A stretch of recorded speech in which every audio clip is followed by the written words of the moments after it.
मैं doctor Prabha Verulkar, BCS PG college Dhamtari, राजनीति विज्ञान। राजनीति विज्ञान के अंतर्गत हमने पिछली कक्षा में BA पार्ट 3 के सेकंड पेपर लोक प्रशासन के अंतर्गत लोक प्रशासन के अध्ययन की पद्धति एवं उपागम में परंपरागत दृष्टिकोण एवं उसकी पद्धतियों के विषय में हमने अध्ययन किया था। आज हम व्यवहारवादी दृष्टिकोण एवं व्यवस्था दृष्टिकोण के विषय में हम अध्ययन करेंगे। हम देखें कि व्यवहारवादी दृष्टिकोण क्या है। व्यवहारवादी दृष्टिकोण जो है, द्वितीय विश्व युद्ध के पश्चात लोक प्रशासन में एक महत्वपूर्ण उपागम के रूप में सामने आया। साइमन, वीनर आदि लेखक लोक प्रशासन के अध्ययन हेतु व्यवहारवादी दृष्टिकोण को अपनाते हैं। व्यवहारवादी दृष्टिकोण जो है वह परंपरावादी दृष्टिकोण से भिन्न है।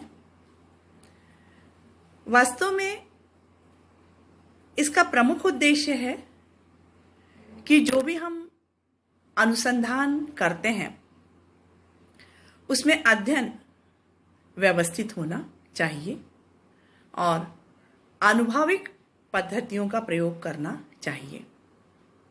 व्यवहारवाद दृष्टिकोण में विभिन्न पद्धतियों को अपनाया गया है। इन विभिन्न पद्धतियों के अंतर्गत हम देखें कि कौन कौन सी अध्ययन पद्धतियां इसके अंतर्गत देखने को मिलती हैं। व्यवहारवादी दृष्टिकोण में मनोवैज्ञानिक पद्धति, केस पद्धति, सांख्यिकीय परिमाण पद्धति और पारिस्थितिक पद्धति। हम ये देखें कि मनोवैज्ञानिक पद्धति का उपयोग किस तरीके से हम अध्ययन में कर सकते हैं।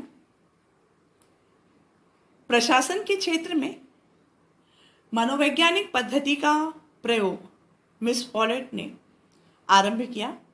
उन्होंने बताया कि व्यक्तियों और समूहों की इच्छाएं, उनके पूर्वाग्रह तथा नैतिक मूल्य प्रशासन के भीतर उनके व्यवहार को प्रभावित करते हैं। वास्तव में प्रशासन मानवीय व्यवहार से संबंधित है, अर्थात प्रशासन को मानवीय व्यवहार बहुत हद तक के प्रभावित करता है। मनोविज्ञान की सहायता से हम लोक प्रशासन की बहुत सी समस्याओं का हम समाधान कर सकते हैं। मनोविज्ञान के आधार पर किन परिस्थितियों में मनुष्य का व्यवहार कैसा हो सकता है, इसका अध्ययन हम मनोविज्ञान से कर सकते हैं। मनोविज्ञान इन आधारों पर लोक प्रशासन के अंतर्गत उपयोगी है और यदि हम इसका सहारा लेते हैं तो बहुत सी समस्याओं का हल किया जा सकता है। इसके बाद दूसरी जो पद्धति है वह पद्धति है केस पद्धति, या जिसे हम केस स्टडी भी कहते हैं। यह पद्धति अमेरिका की देन है। केस का अर्थ किसी घटना या प्रकरण से है। यदि प्रशासनिक इकाई में कोई खास प्रकरण या समस्या कारण बनता है तो उसके समाधान हेतु एक खास प्रक्रिया को अपनाया जाता है और उसके आधार पर निष्कर्ष को निकाला जा सकता है। इस सिद्धांत के समर्थकों का ये कहना है कि यदि हम इस पद्धति को प्रशासन में सही रूप से अपनाते हैं तो बहुत सी समस्याओं का समाधान हो सकता है। लेकिन प्रशासनिक प्रक्रिया की जटिलता के कारण केस स्टडी का अध्ययन करना थोड़ा कठिन हो सकता है। इसके बाद तीसरी जो इसकी पद्धति है वह है सांख्यिकी परिमाण पद्धति। सांख्यिकी परिमाण पद्धति क्या है? इस पद्धति को रिडले तथा साइमन ने इस पद्धति का विशेष रूप से समर्थन किया है। इसके आधार पर आंकड़े, तथ्य, ज्ञान व सांख्यिकी का उपयोग किया जा सकता है। भौतिक विज्ञान या प्राकृतिक विज्ञानों के अध्ययन की यह प्रमुख प्रविधि है, क्योंकि इसके अंतर्गत आंकड़ों का या तथ्यों का संकलन या सांख्यिकी का उपयोग किया जा सकता है। यदि हम लोक प्रशासन की दृष्टि से सांख्यिकी पद्धति को देखें, सांख्यिकी परिमाण पद्धति को, तो लोक प्रशासन एक सामाजिक विज्ञान का विषय है और सामाजिक विज्ञान का विषय होने के कारण इसमें गुणात्मक पक्ष पर विशेष बल दिया जाता है मात्रात्मक पक्ष के अपेक्षा। और उसका कारण यह है कि लोक प्रशासन एक प्राकृतिक विज्ञान का विषय नहीं है और हम प्राकृतिक विज्ञान की तरह प्रयोग इसमें नहीं कर सकते हैं। लेकिन शासन के क्षेत्र में सांख्यिकी का प्रयोग लोक प्रशासन के विकास के साथ विकसित हुआ है। इसके बाद चौथी जो अध्ययन पद्धति है वह पद्धति है पारिस्थितिक पद्धति। पारिस्थितिक पद्धति प्रशासन और वातावरण में घनिष्ठ संबंध होता है। प्रशासन अपने चारों ओर फैली हुई परिस्थितियों के प्रभाव के अंतर्गत कार्य करता है। इसलिए लोक प्रशासन अध्ययन के अंतर्गत परिस्थितियों को पारिस्थितिक अध्ययन को शामिल करना चाहिए। पारिस्थितिक अध्ययन के अंतर्गत वातावरण, पर्यावरण का भी बहुत अधिक प्रभाव पड़ता है।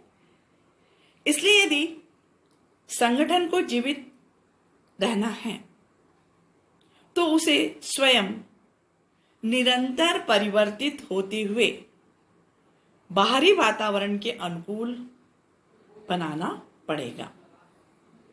इस तरह हमने देखा कि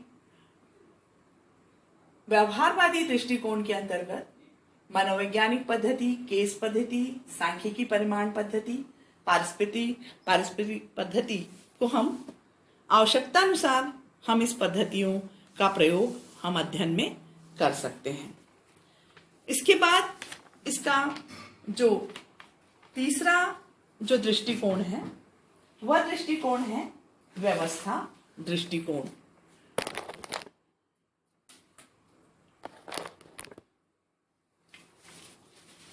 व्यवस्था दृष्टिकोण के अंतर्गत हम देखें कि हम किन आधारों पर अध्ययन में सम्मिलित कर सकते हैं।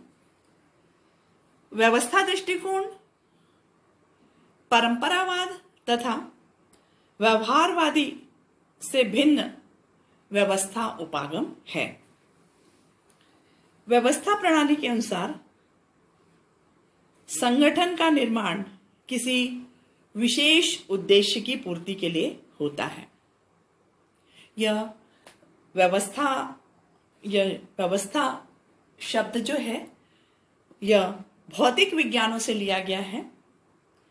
भौतिक विज्ञान के अंतर्गत व्यवस्था का अर्थ सुपरिभाषित अंतःक्रियाओं के समूह से है जिसकी सीमाएं निश्चित की जा सके। व्यवस्था के 3 गुण पाए जाते हैं। पहला है व्यापकता।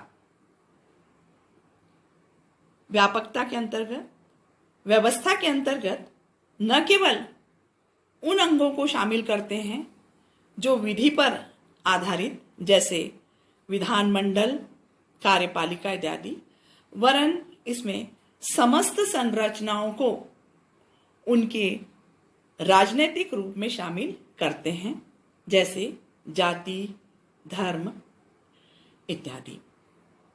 दूसरा जो है अन्योन्याश्रय। अन्योन्याश्रय के अंतर्गत जब व्यवस्था के अंग के गुणों में परिवर्तन आता है तो प्रभाव अन्य घटकों पर भी पड़ता है। जैसे कि मानव शरीर के किसी एक अंग में पीड़ा होती है तो पूरा का पूरा शरीर उससे प्रभावित होता है। जैसे मान लीजिए कि हमारे उंगली में चोट लगी है तो सिर्फ उंगली ही प्रभावित नहीं होगी बल्कि पूरा शरीर उससे प्रभावित होता है। तीसरा जो इसका गुण है वह है सीमाएं। इसका तात्पर्य प्रत्येक व्यवस्था किसी एक बिंदु से प्रारंभ होती है तथा किसी एक निश्चित स्थान पर उसका अंत होता है। इस तरह व्यवस्था दृष्टिकोण के अंतर्गत हमने इन बातों को देखा। अतः प्रशासनिक संगठन के विश्लेषण में इस दृष्टिकोण के अनुसार संगठन को ऐसी सामाजिक व्यवस्था माना जाता है जिसका अध्ययन इसकी संपूर्णता से हो सकता है। इस तरह हमने अध्ययन के उपागम के अंतर्गत मैंने परंपरावादी दृष्टिकोण, व्यवहारवादी दृष्टिकोण और व्यवस्थावादी दृष्टिकोण के संदर्भ में मैंने आपको बताया। और इन दृष्टिकोणों के विषय में हम देखें तो लोक प्रशासन के अध्ययन की दृष्टि से सभी पद्धतियां, सभी दृष्टिकोण अपने आप में उपयोगी है। वास्तव में ये परस्पर विरोधी न होकर एक दूसरे की पूरक हैं और आवश्यकता अनुसार हम इसका उपयोग कर सकते हैं।